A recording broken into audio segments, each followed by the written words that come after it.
welcome, Seline, Hi. now to the body pod.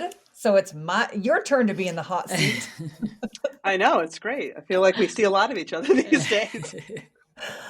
So welcome, and I'm super excited to get your take on all of these questions. I mean, some of them might be similar to what you were asking me, but I want to know, like, from before we even start and get into all of the questions, how did you get into book publishing, Mm. author writing, all of that?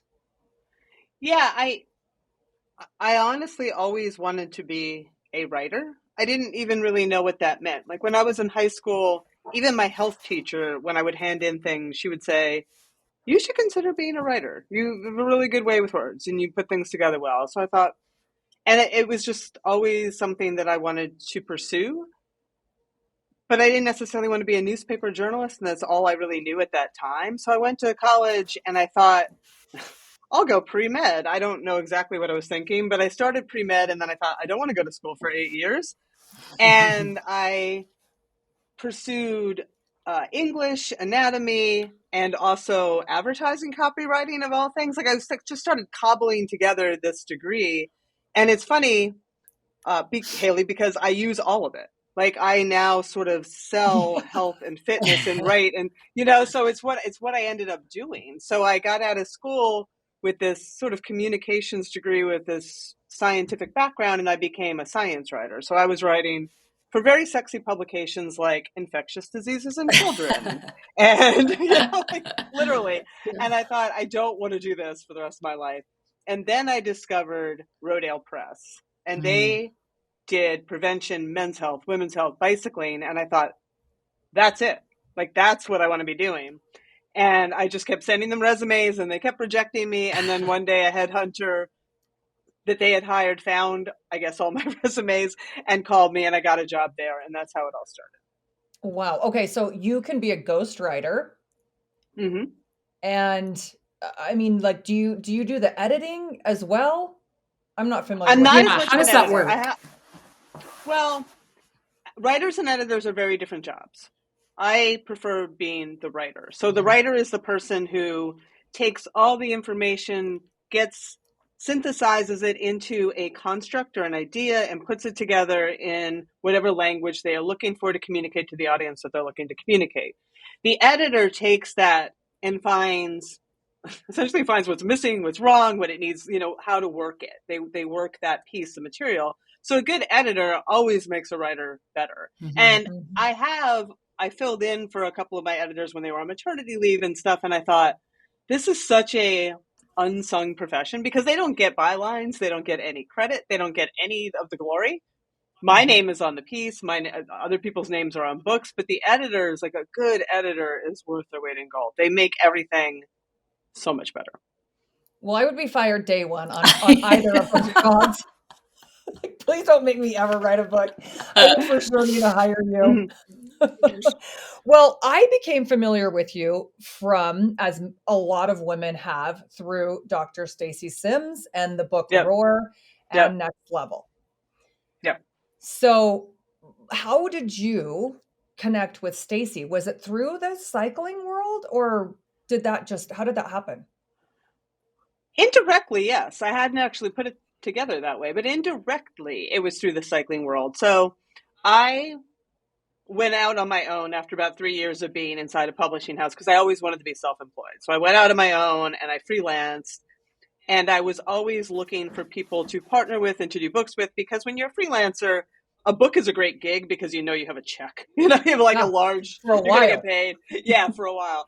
So I was always trying to get some book work on top of my magazine work and all of that kind of stuff. So I always had my eyes open. But I was also a USA cycling coach, and Mm. I had a column in Bicycling Magazine, and I wrote for them as a contributing editor for 27 years. So I was very involved because I was also a bike racer, very involved in that world.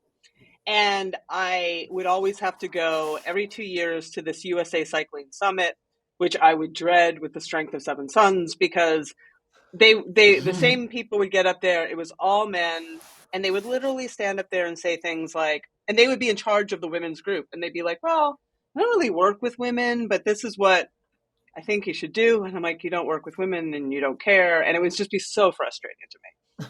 So I had to go. It was like 2014, I think, or 2012 was around that time. And I had to go and get my CECs. And a friend of mine that I was staying with said, I think you should go and see my friend Dr. Stacy Sims present. I think you're going to really enjoy it this time, the conference. It's like, okay. So I went and saw her speak at the summit, and she got up on the stage in front of like largely a male audience, as it was, and talked about menstrual cycles and the luteal phase and all of these things that I never had heard anybody ever talk about anywhere, and sex differences. And she got off that stage and people, it was like the Messiah, like people followed her. She went out the door and there's a line, like super deep line. And I thought, I immediately thought she needs a book. Like I need to get this out. So I stood in the line and I said, hi, I'm Selene Yeager, blah, blah, blah. You need a book and I can help you get it done. And she literally said, cool, let's do it. And 2 weeks later, I was on a plane. I love her. I'm not kidding. And I'm flying out to Fairfax. And, at the time she was developing her drink mixes and all that. And so I'm doing hill repeats up Mount Tam, and I'm ducking behind dumpsters and peeing on sticks to like show her if I'm losing protein. The whole thing. It was so funny. But yeah, that was the start of it. Okay, this is so funny about Stacy because I feel like that's how I got my own with her too. I was just like, hey, you want to do that? Cool, sure. All right. Sure. Yeah, neat. Let's do it. Love that she says yes. She's so cool. Wow, that's amazing. Okay, so when you were writing these, well, let's start with Roar. So when you were kind of around that time, because you guys just relaunched a new updated version like a year and a half ago. Yeah, it came out in 2016. So quite that's a long time in science. So after we did Next Level, or actually while we were doing it, I was talking to the publisher saying, we really should be, because once Next Level came out, a lot of people started buying Roar again. Yeah. And I thought we need to update this book. So we updated it. Was that last year? Well, time is a funny thing. Yeah, I was going to say, recently. It's like a year, in the last year and a half. Okay, so what were the biggest differences in the science world that you felt like you had to update this? That's a good question. And I feel like I did that so long ago. But the real thing was that there were just more recent studies that were done on women specifically to include in that project, right? And really talking about, there weren't even, when we wrote that, people weren't wearing Oura rings or Whoop straps or any of that kind of stuff. There was no tech. So we were talking more about, there's a whole section on tech, sort of a whole section about how to track, little more in-depth nuance knowledge about how women can respond or not respond to the luteal phase and ovulation and all that. So it was really just going back in and inserting the most recent science, adding stuff that literally didn't exist when we wrote it the first time, and just making it a more current book. Yeah, I love that. Okay, so outside of that, you help, what is your role with Feisty? Okay. I have the Hit Play Not Pause podcast, and that has been going on since 2020. And it's just a place where I talk about how to adjust your training and your nutrition and your mindset with your changing physiology during this time of life so you can still perform. Because mainstream menopause advice really does not work well for active athletic women, because they just say you should exercise and eat well. And we're like, yeah, okay, great. Doing that. Check, yeah. check. So it goes beyond that. And then I am also the content manager for Feisty Menopause, which is the umbrella brand. So I have a Feisty 40 plus newsletter that goes, it's not just menopause, but it's sort of anything master's level women. And I create anything under that brand that has to do with women in this demographic. Okay. So the Hit Play Not Pause podcast, I mean, of course, any female can listen to that. Is it geared more towards the endurance athletic female or strength? It is geared towards women who are purposely active in care. Is kind of how I put it. Like, because sometimes people get turned off by the word athlete. They don't I talk to people all the time They're like, well, yeah, I do triathlons and I do this, but I'm not really an athlete. I'm like, yeah, you kind of are, but they just aren't, they just don't identify that way. And I 100% understand that. But it's anybody who, even if they're on their Peloton 5 days a week or whatever, they still feel the same effects, right? They're still going through it, and they're still maybe not enjoying their Peloton rides anymore. Or maybe they're at CrossFit and they don't know what body's going to show up and it's a drag. So it's really just helping people who are active and like being active continue to feel good in their bodies as their bodies are going through this really big transition. Okay, so what are the most common questions that you get as you are doing your podcast? What are the most popular topics or the Weight. common questions? I mean, the weight issue Weight. is by and large the biggest thing that comes up. It's body composition changes, not just weight. I shouldn't just say weight. It is body composition changes. It is where did my muscles go? Where did this fat gain come from? Where is my power? That kind of thing is by and large, the largest topic that comes up in this. And I think that it hits everybody.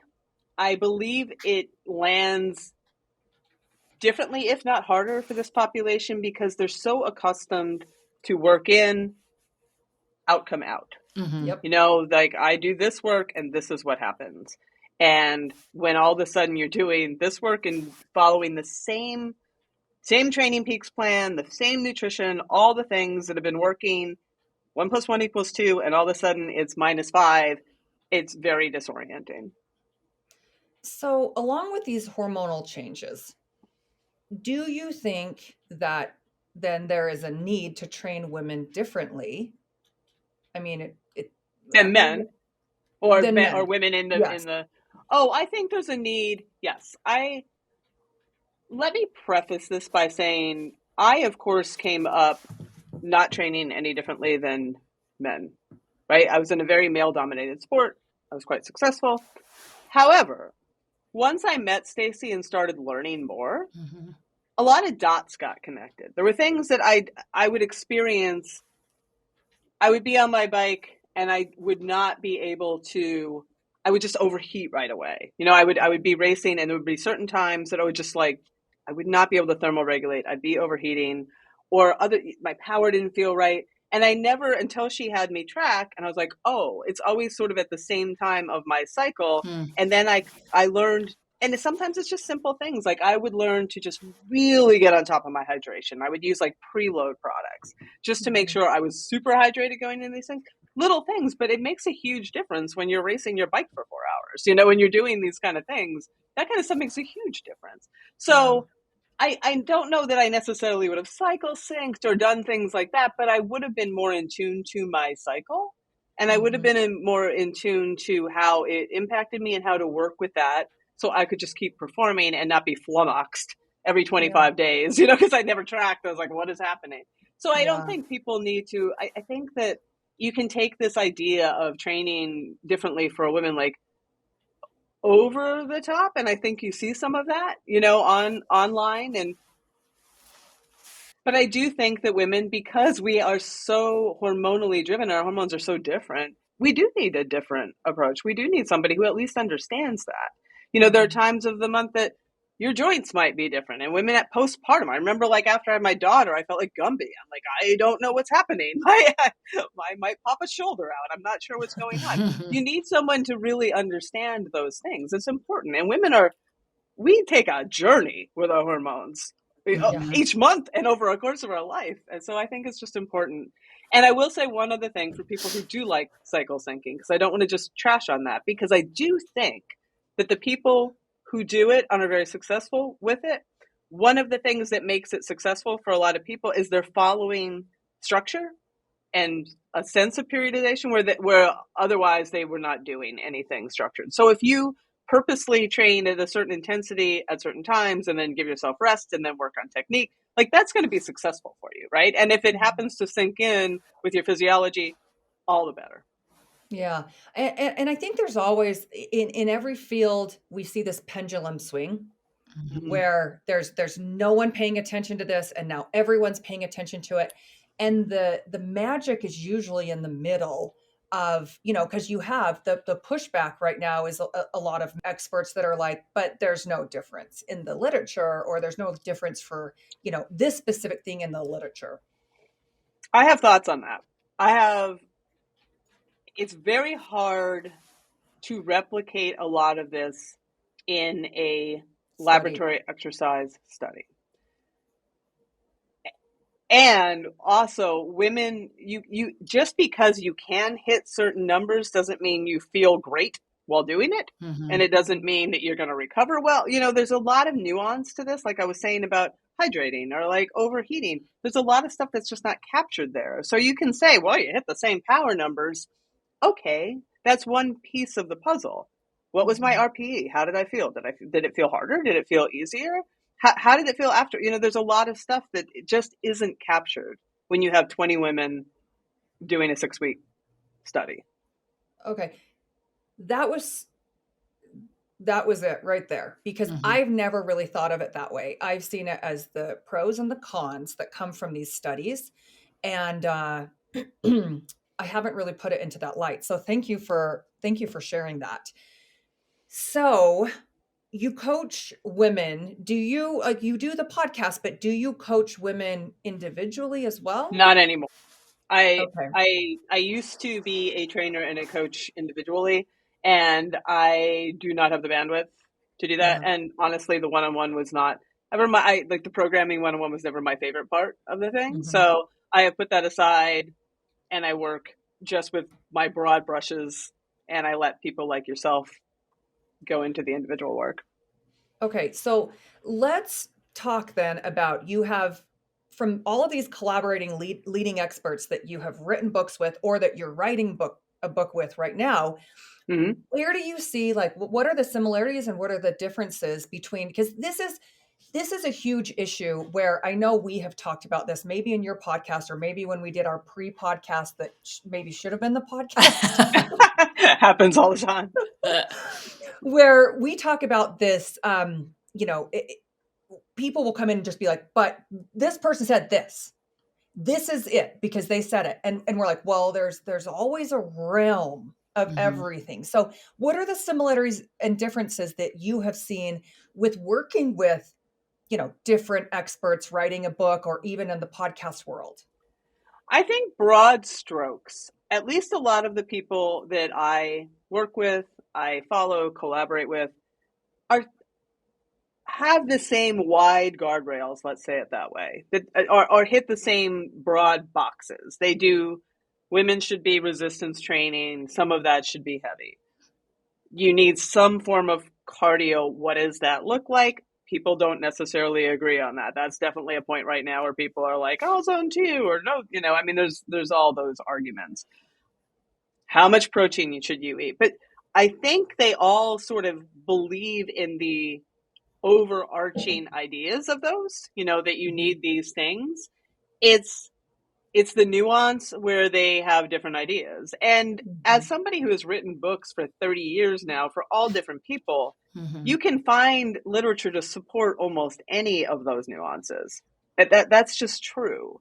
So people get real lost in the weeds, but I always encourage them, like, just pull back and look high level what people are saying, and you will see more similarities than differences.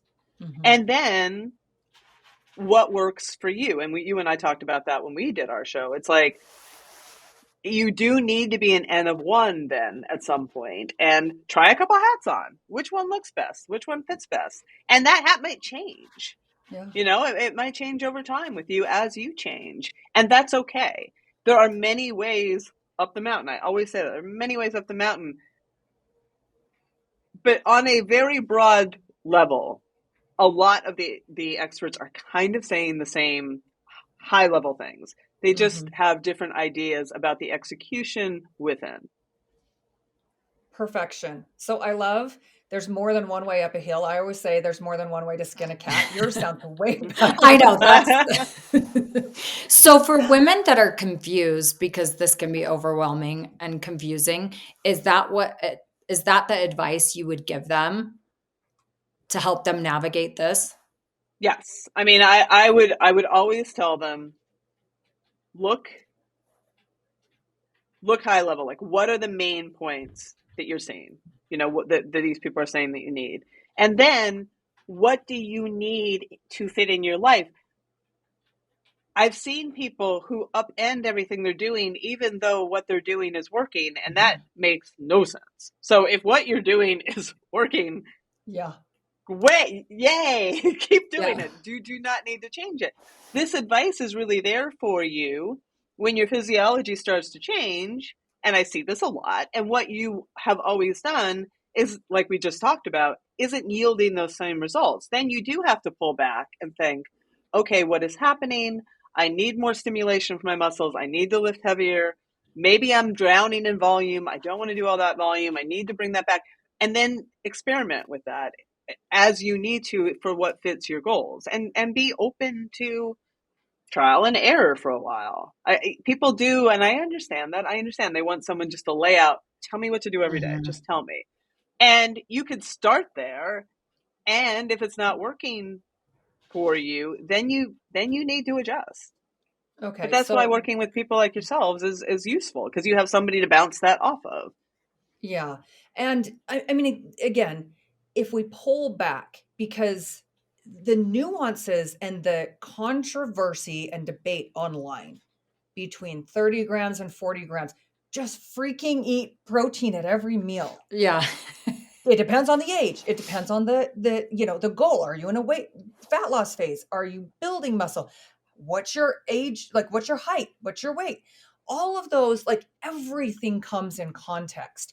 But what I think is, it's like what we always say, and nobody wants to, majoring in the minors, like Mm-hmm. these little minute Mhm. details that I'm like, I think it comes, and I would love your opinion as well. For me, I see it as women are desperate because all of a sudden they don't recognize their body. So they're just Mhm. Yeah. like hanging and clinging on to everything to try to do. And I'm like, if you are just consistent and you try this, and if it doesn't work, and I know everyone's impatient because they don't like necessarily what they see. And while I don't always like the body composition conversation, because everyone's like, well, we should be worried about being strong and independent and all this. That's true. But behind that, it's still a hell of a lot of women that are like, but I want help and I don't need to look 19, Yeah. but I want help because I just want to feel good right Yeah. now. So body composition has to be part of the conversation, because it's what, at least you just said it was the number one thing you get asked. It's by far the number one thing that I get asked as well. What's your opinion on that?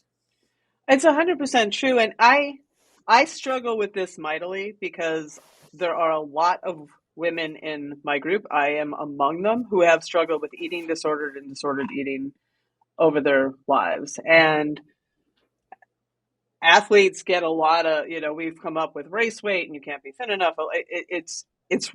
It's very, very treacherous territory for a lot of women. And I see more under eating than I see overeating in our population, quite frankly. Yeah. And I had Dr. Bill Campbell on last week, because I wanted everyone to hear he is a fat loss researcher who said, Mhm. when my wife gained weight, I could not help her. And this is why I'm on this menopause, because a lot of women are resistant. And if you look around the planet, women gain weight all over the world at this time of life. And some of it Yep. is your body protecting you. It is what it is. Now, that said, I do think that there is a conversation to be had, and that you can change what you're doing to optimize your body composition as best you Mhm. can, while there are still people who will be resistant to fat loss, and that we know that's true. And I am very hesitant to make them feel like failures, because they feel like failures. So Yep. it's a really hard, I mean, it's a really hard place to be. It It is. is, and it's, I've never, I always say that there's outliers, and those are the outliers you're speaking to. I've never had a course that's been 100% everyone has lost weight. I've never Yeah, had all one-on-one clients where same. every single person, there have been a couple where I'm scratching my head and I'm like, I'm out of tools. Like, Yeah. I'm out of tools here. And that is where this part of, I mean, bless Bill Campbell, bless, that someone is that at his level that is a fat loss researcher is taking into account this menopause space, because there are some that, and it's really, it's such an emotional topic that a woman doesn't even want to come into a course because they're like, well, what's the point? It doesn't, like, I'm going to fail. Yeah. So much needed research and more education on this. And I'm super excited to see where the next decade lies with what we 100%. learn, because holy cow. I mean, over the last decade, we weren't even talking about menopause. Yeah. No one was. Yep. Maybe Stacy on that first stage. Yeah, but it is definitely in the conversation now, and we'll see research on it, and it's much needed. Mm-hmm. What products do you think are helpful, and what do you specifically use and recommend for your clients during this time? I mean, that's a very, very individual conversation. I will say that a lot of people in my audience, and maybe you see it too, struggle with joint issues and that kind of like joint pain, joint health issues. And I will say it, they are a sponsor of my podcast and they're a sponsor of our show, but they are a sponsor because their products work so great for me that I couldn't stop talking about them. There's Joint Health Plus is something that I recommend a lot in my audience. It's got eggshell membrane and boswellia and collagen. And I was having such pain in my big toes. They were getting rigid after I did Ironman. I had like bone spurs and stuff. And I went to the doctors and like, well, we can't do anything with surgery. I was like, I don't really want that. So I tried a bunch of stuff and some things worked okay. And then I found this product and they stopped. I was waking up in the middle of the night with pain, and within 2 weeks I wasn't waking up anymore. And now I'm running an ultra in 2 weeks. So it has made a I know. I'm like, what's the name again? Huge Joint Health Plus from Previnex. It has made a huge difference in my life. So that kind of thing, I'll shout from the mountaintops. Like I find it extremely, extremely useful. I will say that women are still, they'll be on the show or I'll be talking to them and I hear over and over, they'll say, oh, I don't want to go on hormone therapy, or I gave in and I've decided to try it. And I'm like, this language is not right. If you are not feeling like yourself and you have these hormonally driven signs and symptoms like hot flashes or sleep disturbances or all the things, brain fog, even the joint pain for some people, go and talk to a menopause informed practitioner and see about using some hormone therapy. Please do not be afraid or hesitant or think that it's some sort of like failure or there's some trophy at the end of the line if you get through without it. There's not. Like, it is a tool that is there for you, and it's very underutilized still. Yeah, I feel like the conversation around hormones, it's spicy as well. Oh boy. So controversial, which I wish it wasn't. It shouldn't be. There's no need for it to be. But I think what has happened, to your point, is that it's this pendulum thing. So women went from being afraid to use it, and there's still some people in that camp. And then I hear all these people who are afraid not to use it because there's people who make them feel like they're going to end up in an old age home and turn to dust if they don't. And I'm like, that's not really it either. I'm like, again, there's many ways we can help you, but the reality is lying in the middle, and it is a very personalized thing. But the benefits for most women 100% outweigh the risks. How do you feel about testosterone? Now, that's the one that I feel like is kind of the darling of the hour, where it's getting a lot of press. It's getting a lot of, but it's also the one that's like, but we don't have a lot of research in this, and it's really hard to get.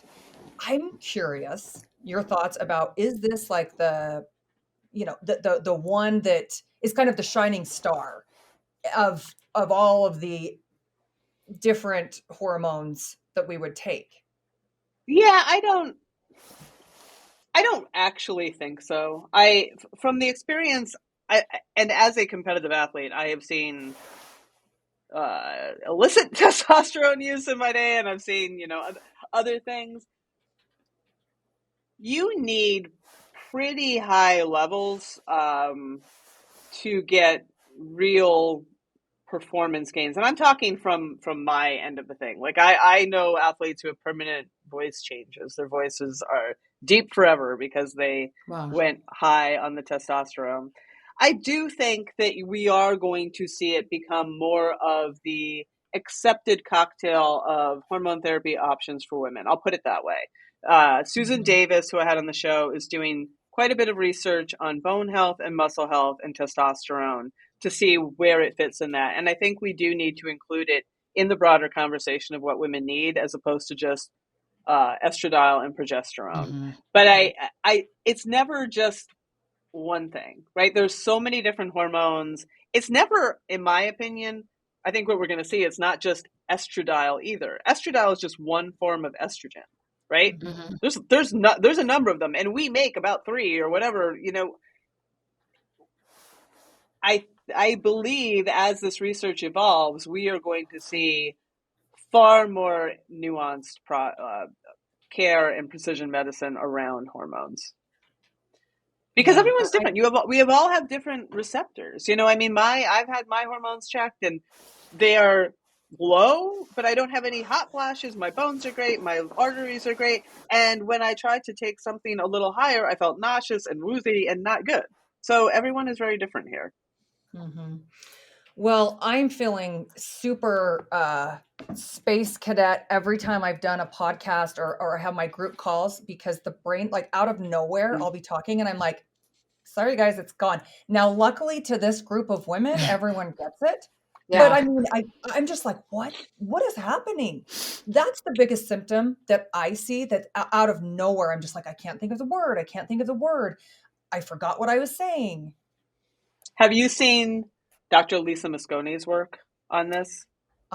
Not as much as I need to, because I love her from the little things I have seen. But now I'm gonna. Did she just have a book, or She has a couple books, but she has I think it's called The Menopause Brain. Yeah, I have it behind me. Oh, it's because she did research. You're like, your brain during perimenopause physically changes. Like, my gosh, it physically changes.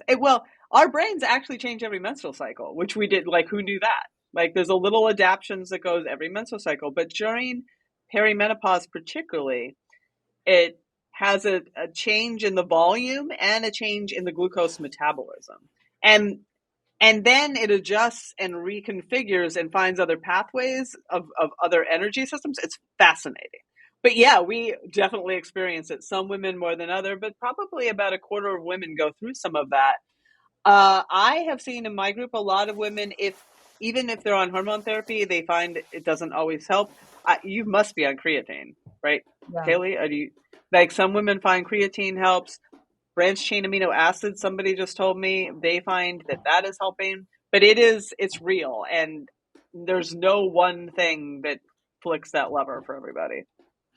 I wish I could tell you there was. The more information that we find and hear, it really is validating.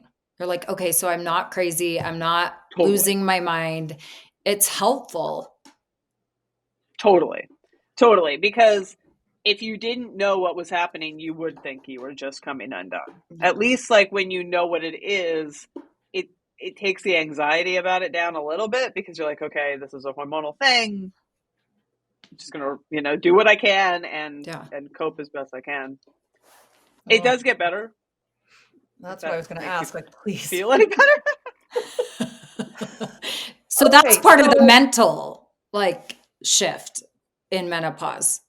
I feel like there's mental, physical, emotional shifts. There's a few mental shifts. I mean, the positive one is that you lose all those nurturing hormones, and you just step into yourself more, for lack of a better way to say it. Like, that's one of the big benefits across the board. Women I talk to on the other side are just like, this is kind of great. I don't care what anyone thinks anymore. Like, amen. This is like 2 years ago, had you asked me if somebody were to write something mean on my social media, I would just be like wrecked. It would ruin my day. And now I'm just like, I can't be bothered.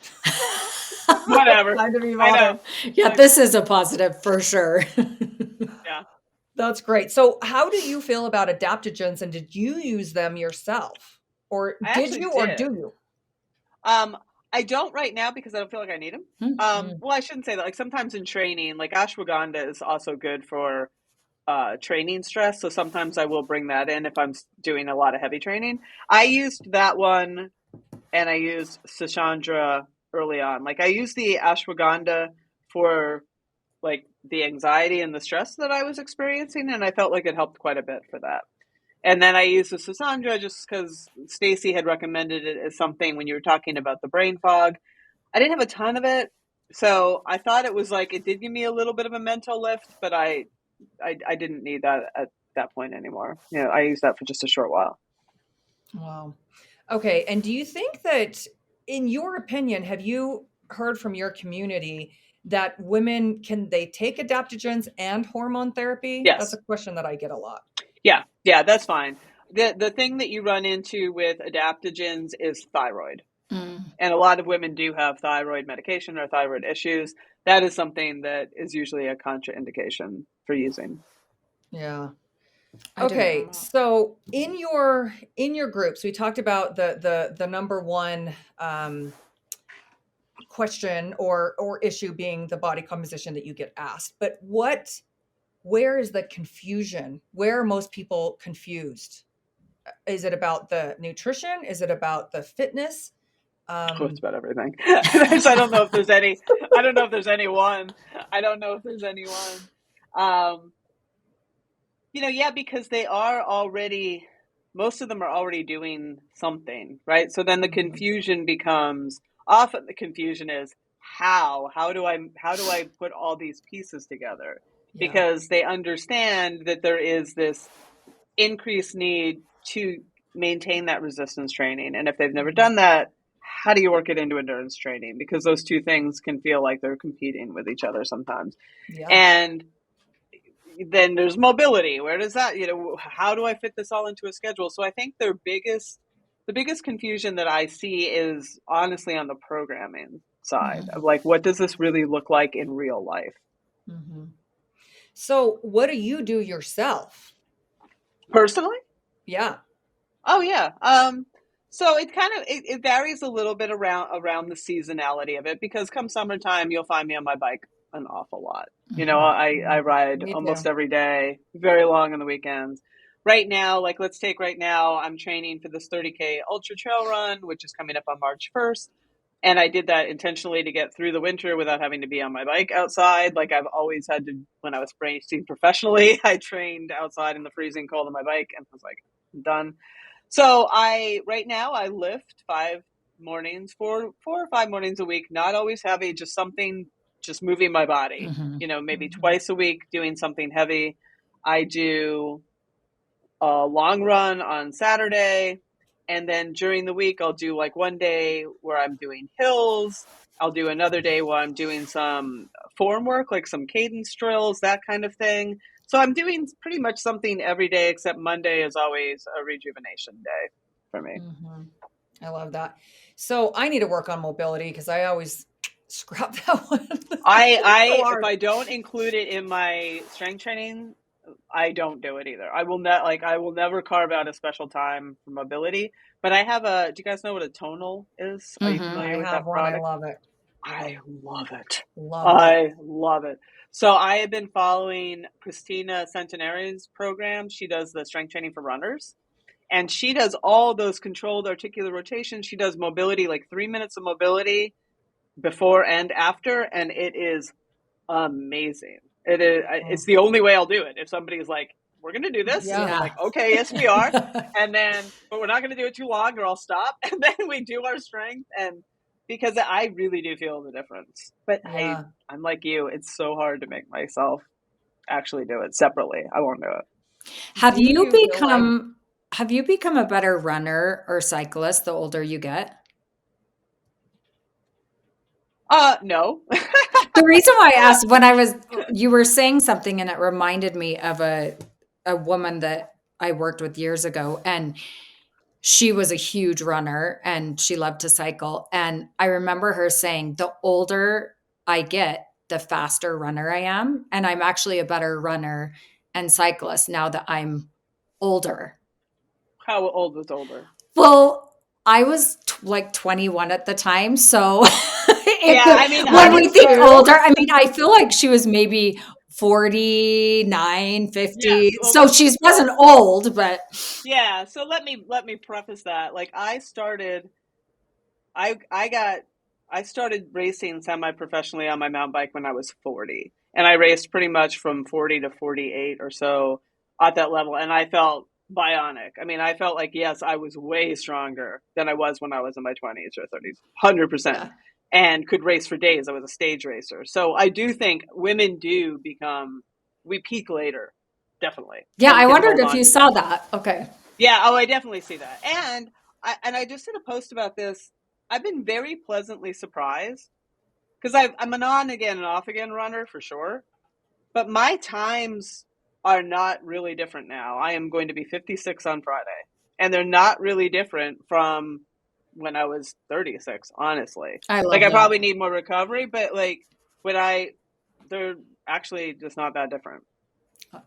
I love that. And the strength training helps a ton. There's no question Oh, that that has been a really essential piece for me to be doing that at this Mhm. point. No question. do you think that there's room for different rep ranges for lifting heavy? Yes, I do. Yeah. Yes, yes, I do. I I do I do think here's what I think happened.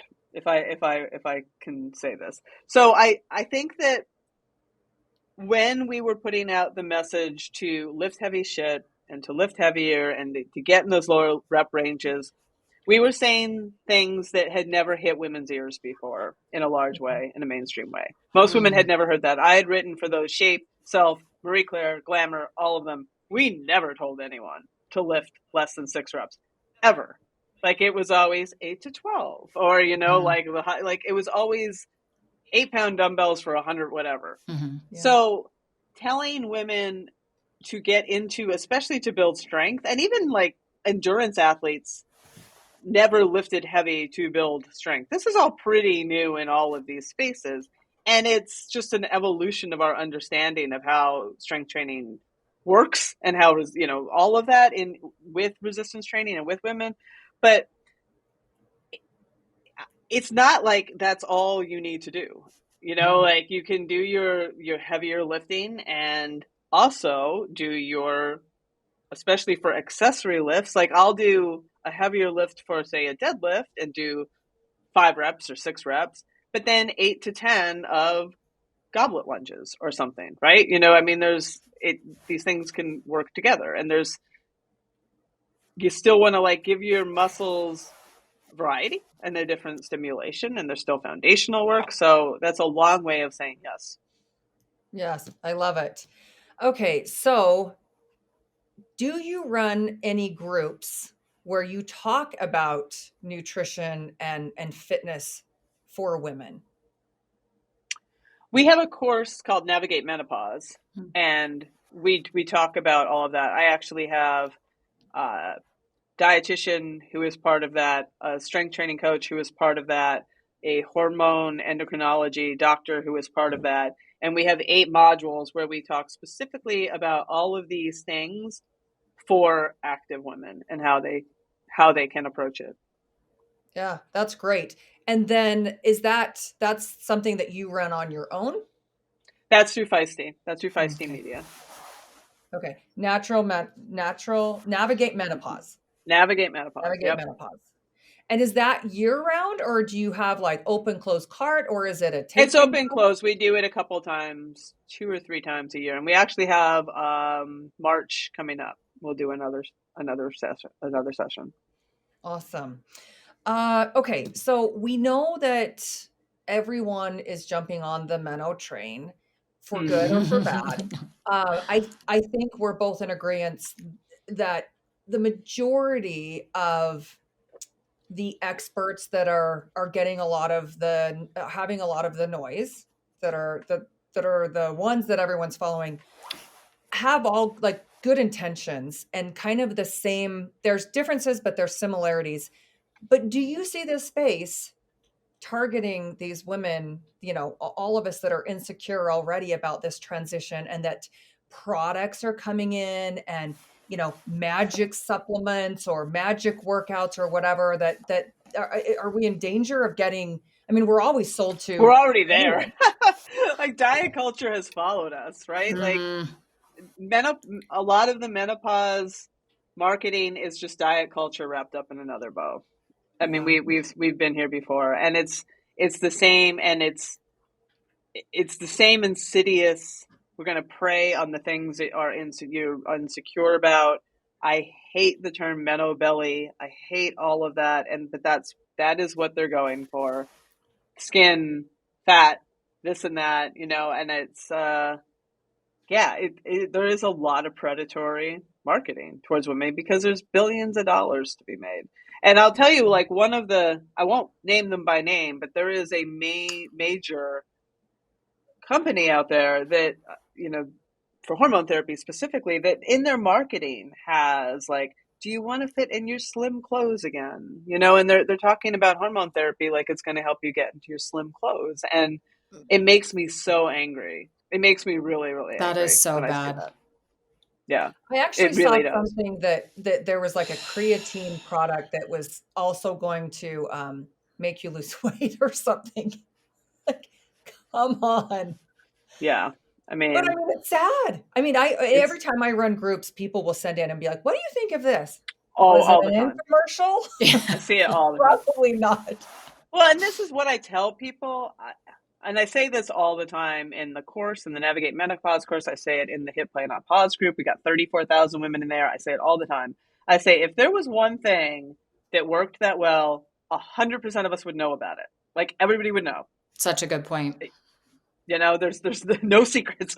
Everybody would know. No. Hmm. Yeah. Yeah. Good point.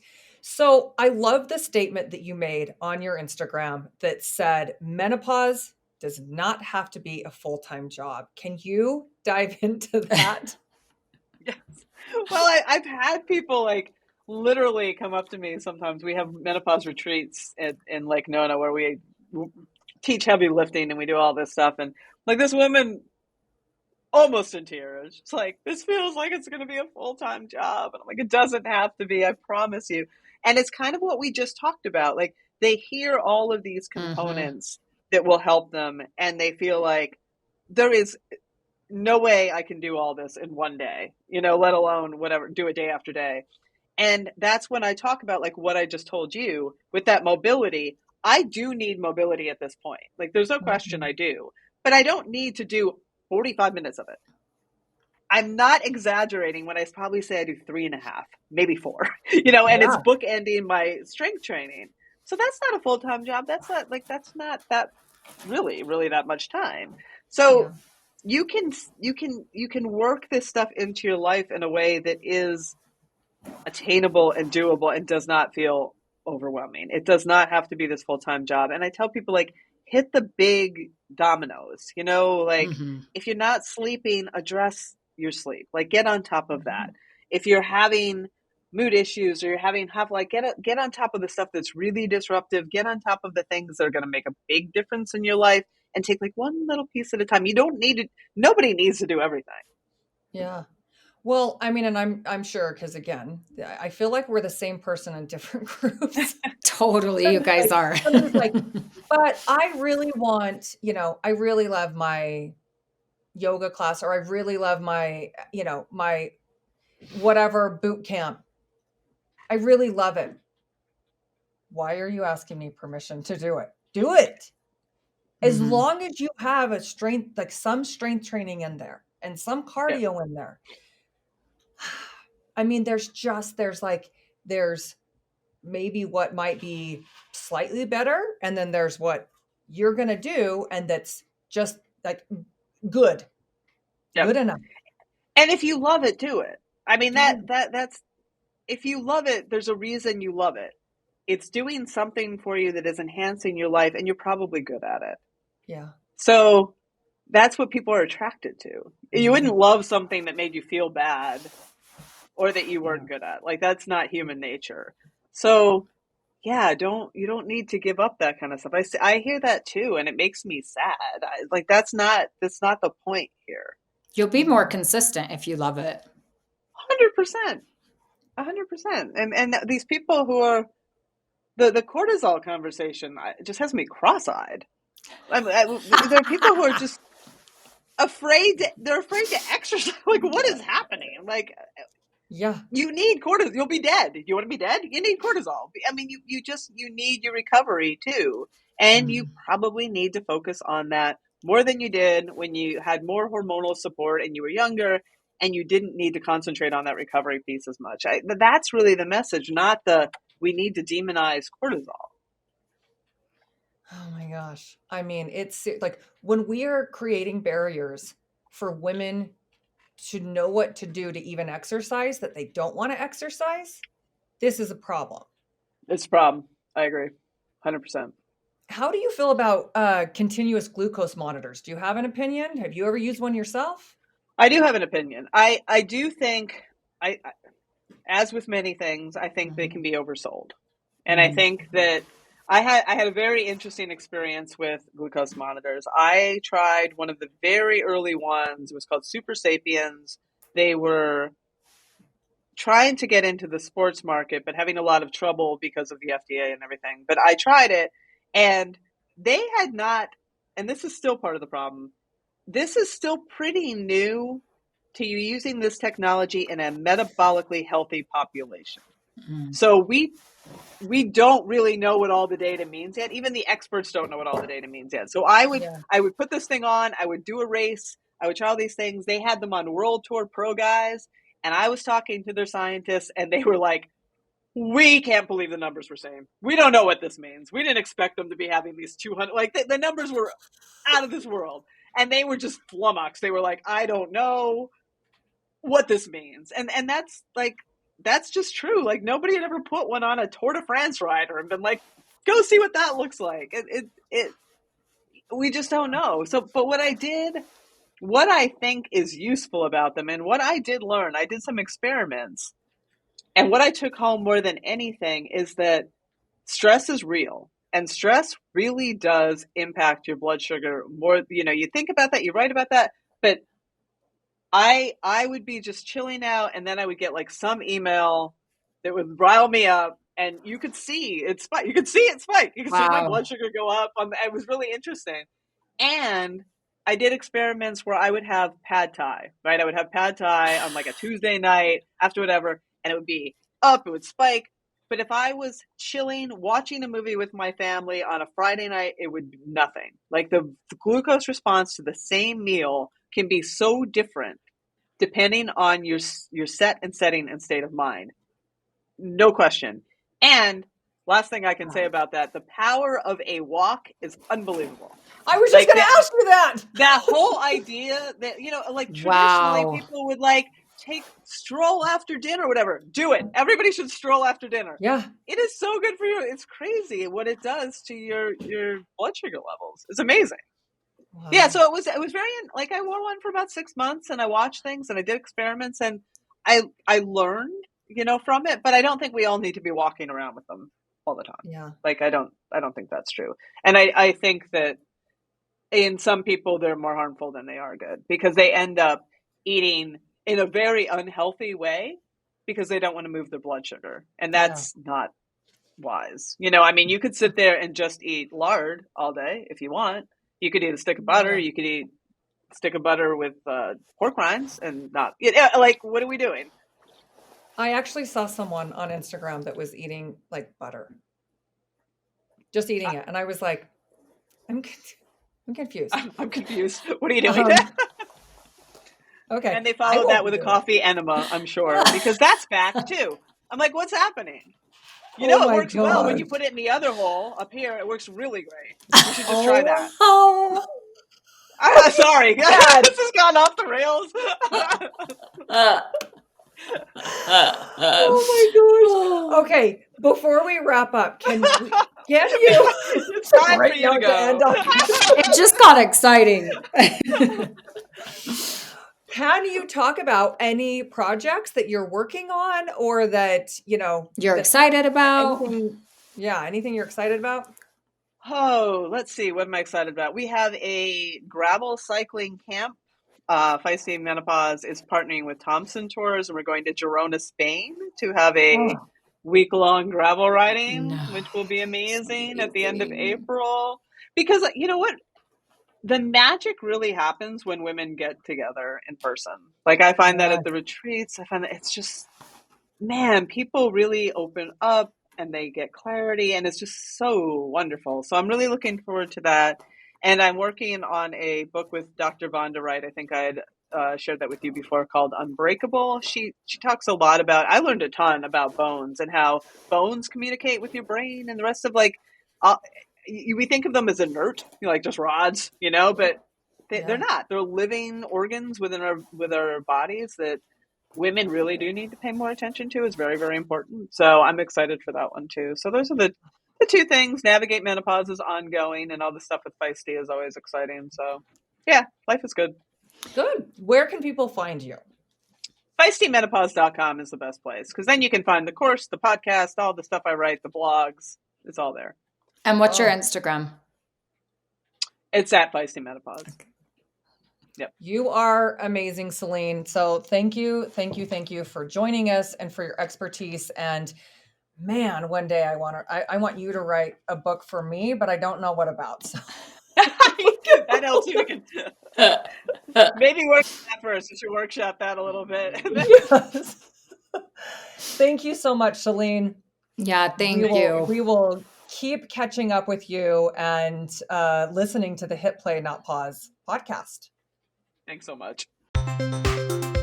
Thanks for listening. If you enjoyed this episode, please consider giving us a 5-star review and sharing the Body Pod with your friends. Until next time.